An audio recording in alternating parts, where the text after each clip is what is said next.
The third critical choice I made was to build trust in myself and then ultimately inspire the trust of others. When I lived with my sister and David and I got clean, when I got clean and sober, we've talked about this before, but that was really the first part of my recovery. My recovery was so much more than that.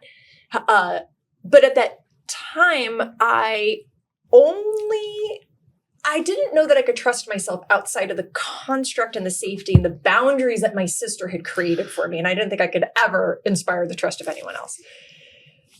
So I chose to do that, to start building trust. How have you built trust in yourself? And then we'll get into inspiring the trust of others. That's a great question. I think you were talking about the comfort of your sister. I had the bubble of being in a program, and then I was in a halfway house, and then I was still in probation for allegedly 3 years. They let me off early because I had done so well, and they didn't want to keep hitting me with these fines. But I will tell you, that was comfortable. I know it sounds awful. Going to take a drug test in front of somebody every week kept me honest. It was easy. Totally. After that, it was like, whoa.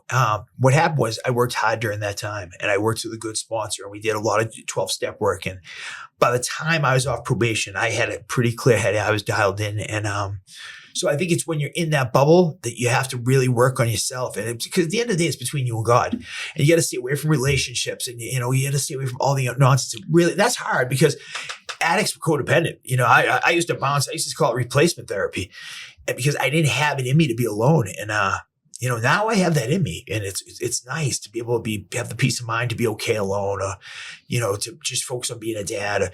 When I was younger, it had to be like, now what? Because you need the rush.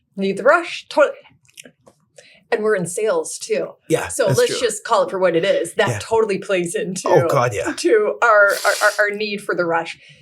How do you inspire the trust of others? Yeah, I always say actions speak louder than words. Like, you don't have to hear, because I can tell you whatever I want. I'm a sales guy. I can tell you how great I am, what I do right. Watch my actions. How do I treat others? How do I treat people who can do nothing for me? Because that's what defines you. What defines you is, what do you do for somebody who there's no gain? There's no skin in the game. Because that's really, if you're doing that, then you're a quality person. Everybody wants to do something for an individual that will make them money, or they have this or that they can help me with. But when you do it for people that don't, then, you look at those people and you look at them a little different. And how does somebody lose your trust? Really easy. If you want the truth. I always say life's cutthroat, grab a knife. Like if you're in my world and you do something to betray my trust, it's not minor stuff, but there have been some stuff over the last 6 months that has happened to me, and an individual who was a big part of my life, I just could walk right through. I don't wish them harm. I just don't have the capacity to give you trust if it's not there. But how about, it might take a lot for me to trust someone. You can just lose it like that. Yeah. Well, somebody told me once in business, you got to be slow to hire, quick to fire. And I believe that in every aspect of life. I'll let you into my circle slowly. And I'll be generous. Like, if somebody needs something, like an addict or something, I'll be around them. I'll spend time with them. But I won't let them, I won't leave my wallet around them. I won't have them in my house near my kids.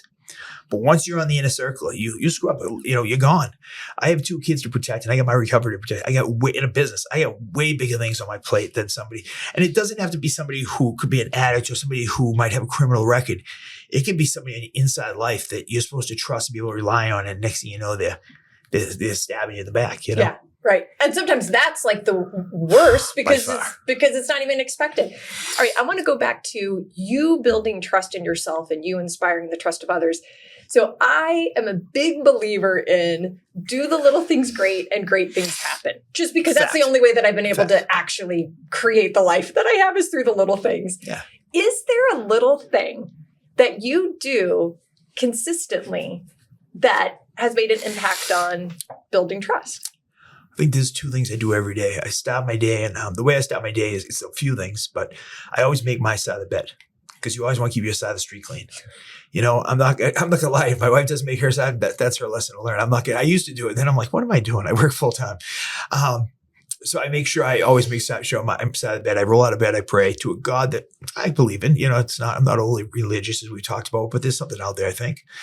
Then I take a little quiet time, and I also work out. And sometimes I work out 15 minutes, sometimes 10 minutes, sometimes 20 or 30. But those things, that consistency, anybody who knows me knows what I'm doing every day. Mm-hmm. And sometimes I'll work out later. My days vary a little, but I'm consistent. I think being consistent, and I think doing the little things like making your bed. Who was it? The guy, I read his book just recently, The Bullfrog. Oh. And it was McCraven, Admiral McCraven. And it was awesome because when he spoke at, I believe it was Stanford, he gave the commencement speech. He talked about making your bed because, you go home to a nicely made bed at night. Worst case scenario, you do this. And it's all these little things. Most of us that have success, a guy in my business said, how do you make $1 million a year? I said, well, call your clients once a week, call a few clients. And he's like, well, what do you mean? What if they have no money? Move. I said, just call them.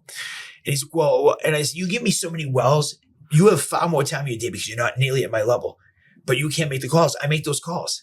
And he's like, and he started making the calls. And he went from making, I think it was 70 grand a year, 100 before expenses. Now he's at like 250 and it's not even halfway through the year. And he said, I didn't know these. I said, of course, because you do the right things, God will reward you. There's an energy out there. If you just touch base with people, eventually someone's going to say, my aunt left me some money, or I have somebody who can use your help. Or maybe you just brighten their goddamn day and you already get paid to service them. So be grateful you have them to call. Be kind.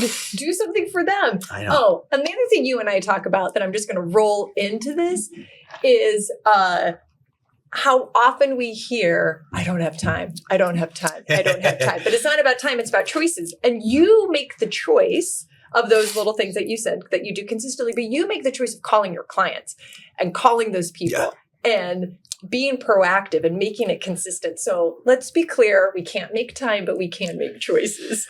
That's my only plug there. I'm gonna have to say this. At one point, I watched a video by Arnold Schwarzenegger. I told you about this. Yeah. And he said, I come to America and I work 8 days a week, hours a day in construction. Then I go to acting class 4 hours. Then I work out 4 hours. Then I sleep, or whatever it was. But he said he sleeps 5 or 6. And he said, somebody said to me, I think I need more sleep. That's not enough sleep. He said, I still do sleep faster. And you know what? That's it. If you want what I have, get up and take it from the world. Get up and chase it. You'll get it. Like, I believe the universe is very forgiving and very giving. And I believe we're meant to have success. Like, God and the universe, we're not meant to fail. Failure is a negative energy that we sometimes fall back into. But when we really want to succeed, if you go push through it, but you also have to push through a lot of no's. When I got out of jail, I was on food stamps and Mass Health. And we're not going back 15 years. I'm going back 9 years. Okay? My house is in foreclosure. I owed $700,000. Today I built a house. I don't carry a note. I drive what I want. I have a business that's nice. I have the luxury. And the most important thing is this. My kids' college is funded. That's the most important thing is I can take care of my kids because my parents tried so hard, but they couldn't do it. It's nice I can give that gift, Thank you for joining me for our Choose and Become interview series. You could find this episode and others at trishkendall.com. Just go to trishkendall.com/choose-become-interview-series. Or if you have a question or just want to leave a comment, email me, trish@trishkendall.com.